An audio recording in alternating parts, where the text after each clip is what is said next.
Disgusting single mom. Ryan's voice exploded in the middle of the restaurant. I froze with my fork in the air. It couldn't be what I'd just heard. But it was. Everyone had heard it. The entire garden terrace stopped chewing, stopped talking, stopped breathing. For 2 seconds that felt like 10 minutes. I looked at my daughter Lauren, sitting next to me, and saw her lower her eyes to the plate of risotto that cost $90 and that she hadn't even touched yet. It was her birthday, 32 years old, and I had reserved the best table in the place, the one in the corner with the view of Central Park, the one everyone wants but no one gets. But right now, I wanted to be anywhere else in the world but there. The waitress stood just 2 steps from our table. Jessica, her name tag said. Pregnant, big belly, maybe 7 months, and her hand still holding the water pitcher that had slipped a bit, spilling onto Ryan's shirt sleeve. A white linen shirt I had paid $400 for last week because he said he needed something appropriate for the occasion. He was wearing a watch that sparkled too much on his wrist, a Rolex I had given him last Christmas. $15,000 that I could have spent on anything, absolutely anything, other than putting it on the wrist of a man who was now looking at a pregnant waitress as if she were trash. "I'm sorry, sir. I didn't see you reaching for the glass. It was an accident. I'll bring a towel to dry your sleeve. Please forgive me." Jessica said it all at once, her voice trembling, and I could tell she was scared. Scared of losing her job. Scared of being humiliated. Scared of the man I'd let into my family 3 years ago, who now acted as if he owned the world, but he owned nothing. He lived off me. Every dollar he spent came from me. The apartment where he and Lauren lived, mine. The car, a black BMW he loved to show off, mine. The $5,000 that hit his account every month, mine. And he had the nerve to look at that woman, who worked pregnant at 7 months to support God knows who, and feel disgusted. I set the fork back down on my plate, took a deep breath, smelled the $400 bottle of wine he had ordered, without even glancing at the price, because he never looked at prices. That's when Ryan kept going. "You know what, Jessica?" He said her name with that tone I knew too well, the one that meant he was enjoying his own cruelty. "People like you shouldn't work while pregnant. You contaminate the food with your failure energy. This place is for people who've made it in life, got it? For people who made the right choices." He wiped his sleeve with a napkin as if cleaning off something filthy, and Jessica just stood there, hand on her belly, protecting the child who wasn't even born yet from words that hurt worse than a slap. I saw her eyes fill with tears, but she didn't let them fall. She was strong, stronger than anyone at that table. "Ryan, that's unnecessary," I said quietly but firmly.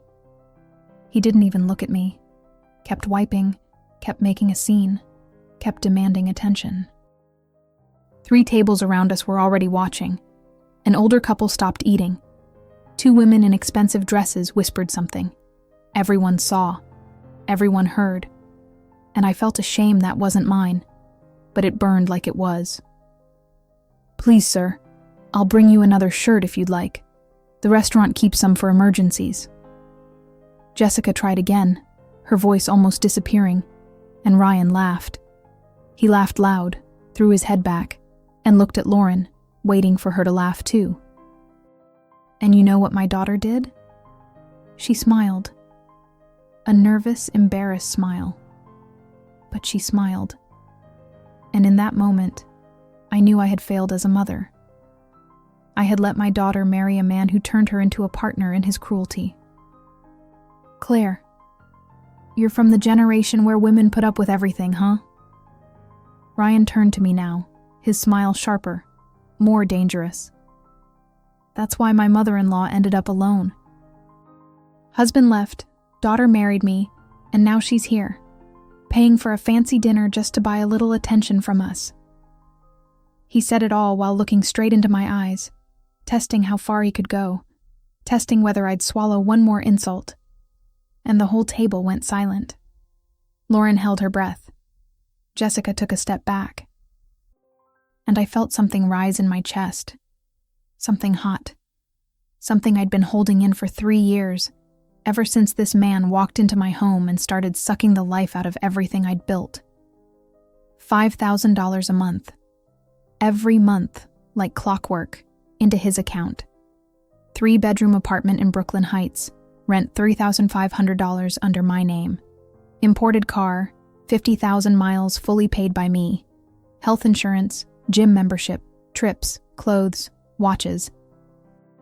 Even the MBA program he quit in the 3rd month. I paid for that. $20,000 down the drain. And now there he was, in front of a pregnant woman working to survive, acting like he ruled the world. The restaurant manager appeared out of nowhere, a man in his 40s, dark suit, worried expression. Mark. I remembered his name because I'd been there before. "Is everything all right at the table?" he asked politely, though I could tell he'd heard everything. "It's fine, Mark. Don't worry," Ryan answered before I could, waving him off like he was dismissing a servant.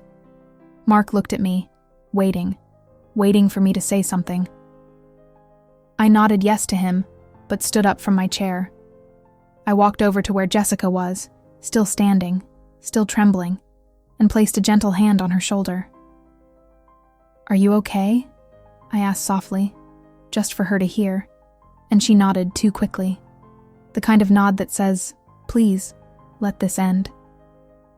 "I'm fine, ma'am, thank you." "I'll just get a towel." But I didn't take my hand off her shoulder. "How many months?" I asked, looking at her belly. She hesitated before answering. 7 months, ma'am." Her voice was steadier now, as if talking about the baby gave her strength. "It's a boy. I'm naming him David." I smiled, a small, real smile, and realized it was the first genuine smile I'd had all night. That's a beautiful name. Is the father excited?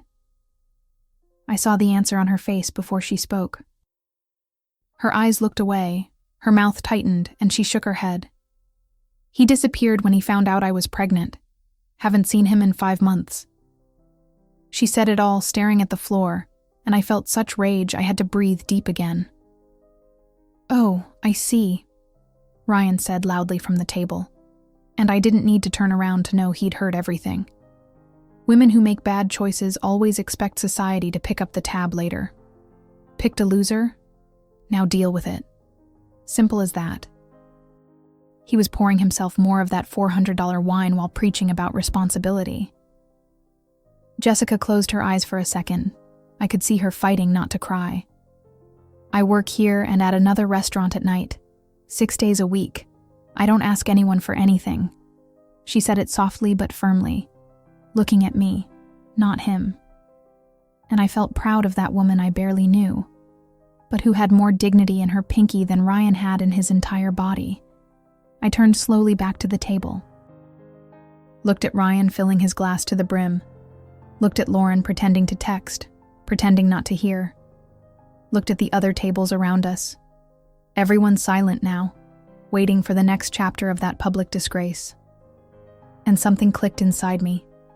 A clarity. A certainty. "Bad choices." I repeated his words as I walked back to the table. But I didn't sit. I stood. "Funny you talk about bad choices, Ryan. Because my daughter chose you. And I'm starting to realize it was the worst choice she ever made." The silence that fell was so heavy, I could almost hear it hit the floor. Lauren dropped her phone. Ryan froze with his glass mid-air. No one at the surrounding tables even pretended not to look anymore. "What did you just say?" Ryan put the glass down slowly, that tone he used when trying to stay in control but already losing it. "You're disrespecting me in front of everyone now, Claire? Really?" He looked around, searching for backup, for someone to agree, but no one did. "Without me, Lauren's nothing. Without my networking, your business wouldn't grow. I open doors for you people. I bring connections. I make things happen." He was louder now, the tone of a man used to convincing people with volume, not logic. And I let him talk. Let him hang himself a little longer. "Networking," I repeated, and almost laughed. Almost. "You haven't brought a single real contact in 3 years, Ryan. You have lunch, you have dinners, you go to events, you post pictures, but you never close a deal. Not one." I reached into my purse, opened it, and pulled out an envelope I'd prepared last night, because deep down, I'd known this day would come sooner or later. "Starting today, the monthly $5,000 are over. You have until tomorrow, noon, to move out of the apartment that's in my name. If you don't, I'll file for eviction." The entire restaurant heard it. Everyone did. And no one chewed, no one sipped, no one even breathed too loud. Ryan shot up from his chair so fast it screeched across the floor, that awful sound everyone hates. "Are you insane? You can't do this to me. I'm your daughter's husband. I have rights." He was red, the vein in his neck bulging, and I realized it was the first time in 3 years I'd ever seen him truly desperate. Because until now, everything had been easy, comfortable, free. "You're just a bitter old woman who can't handle that she's lost everything. That's why you cling to me and Lauren, trying to buy everyone's love." He shouted it loud, looking around at the other tables, waiting for someone to agree, to applaud, to tell him he was right. But no one did. People just watched, waiting, and I knew it was time. I picked up the bill sitting on the edge of the table. $450. A check he'd never even glance at, because he never looked at bills. I held the paper, looked at him, then at the other tables, and spoke loudly, loud enough for everyone to hear. "You all want to know who Ryan really is? You really want to know?" I didn't wait for an answer. I started. "Apartment in Brooklyn Heights, 3 bedrooms, 2 parking spaces, full amenities. Rent $3,500 a month for 3 years. That's $126,000. I paused. Let the number hang in the air. Watched his face change. "Monthly allowance, $5,000. Every month for 36 months. That's $180,000. My voice came out steadier than I expected, and I went on. "Car, BMW 3 Series, $30,000 cash, because he didn't want financing. Wanted to look rich." I looked at him. He was frozen. "Top-tier health insurance, gym membership, personal trainer, nutritionist, trips to Cancun, Buenos Aires, Santiago. Altogether, $15,000 in 3 years. I saw people at nearby tables pick up their phones. Not to answer, to calculate. To record. To witness. MBA he quit in the 3rd month because it was too theoretical. $20,000. Wasted. I took a deep breath and said the total. $371,000. That's Ryan's price tag. That's what I've spent supporting a man who hasn't worked a single day since marrying my daughter. The silence was so deep I could hear the wind against the restaurant windows. No one moved. No one coughed. No one even breathed loudly. I turned to Jessica, who was still nearby. Hand on her belly, eyes wide. "You, the one he called a failure, worked 12 hours a day, 7 months pregnant, 2 jobs, never asking anyone for anything." Then I looked at Ryan again. And him, the one who thinks he's a winner, has never worked, never paid a bill, never supported anyone. Not even himself. Ryan opened his mouth to speak, but nothing came out. Tried again. Still nothing. And I saw Lauren hide her face in her hands, shoulders trembling. I couldn't tell if it was shame, anger, relief, or all of it at once. Mark, the manager, appeared beside Jessica holding a glass of water. He handed it to her carefully, his hand resting lightly on her shoulder. Kind, protective, and that told me everything I needed to know about what kind of man he was, and what kind Ryan wasn't. "You have until noon tomorrow, Ryan. I won't say it again." I placed the envelope on the table in front of him, watched his hands tremble as he picked it up, trembling with anger, fear, humiliation. I don't know. But trembling. And it felt good to see it. Good to know that finally, he was feeling a fraction of what he'd made others feel. Ryan stood there for about 5 seconds holding the envelope, and I saw the moment he realized it was real. That it wasn't a bluff. That it wasn't drama. That it was the end. Claire, wait. His voice changed, softened. That tone he used when he wanted something, when he needed to convince me to invest a little more, to forgive him one more time. I messed up, okay? I went too far. You know how I get? I talk too much when I'm mad, you know that. He took a step toward me, and I stepped back. There's no need to make a scene. We can handle this at home, talk it out. You don't have to humiliate me like this in front of everyone. He looked around again, trying to win the crowd, trying to make me look like the villain. But no one bought it. No one looked at him with pity, only disgust. Too late, Ryan. I said it simply. No anger, no drama, just exhaustion. Exhausted from 3 years of supporting a man who never thanked me, never respected my daughter, never showed a shred of decency to anyone. The envelope has everything you need. Termination of benefits, eviction notice, lawyer's number, noon tomorrow. If you're not out, I'll have you removed, legally. I grabbed my purse, my car keys, and he exploded. You're just a bitter old hag. Nobody wants you. That's why you're alone. That's why your husband left. You're empty, Claire. Empty. He screamed it all, face red, spitting every word. And I just looked at him. Looked without feeling a thing, because his words had no power anymore. He stormed out, threw his napkin on the table, kicked the chair, stomped off, bumping into a waiter on his way out, and disappeared through the door. And you know what happened? Nothing. Lauren didn't stand up. Didn't chase him. Didn't try to calm him down. She just sat there, hands covering her face, crying softly. I sat beside her, wrapped an arm around her shoulders, and said nothing. Because sometimes there's nothing to say. Sometimes you just have to sit there, waiting for the storm to pass. After a couple of minutes, I got up and walked over to Jessica.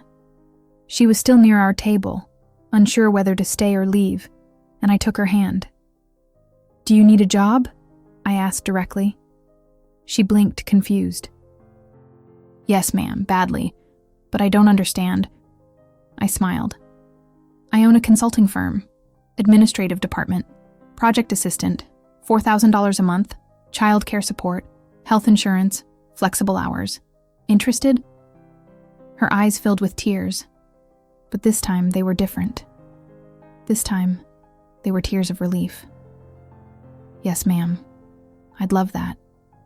Thank you so much. I swear I'll work hard, I promise. She squeezed my hand tight, and I knew I'd finally done the right thing. Finally. 3 weeks have passed since that night. Ryan moved back in with his mother in New Jersey. Lauren filed for divorce, started therapy, and even smiles once in a while again. Jessica started her new job last week. She's adjusting well.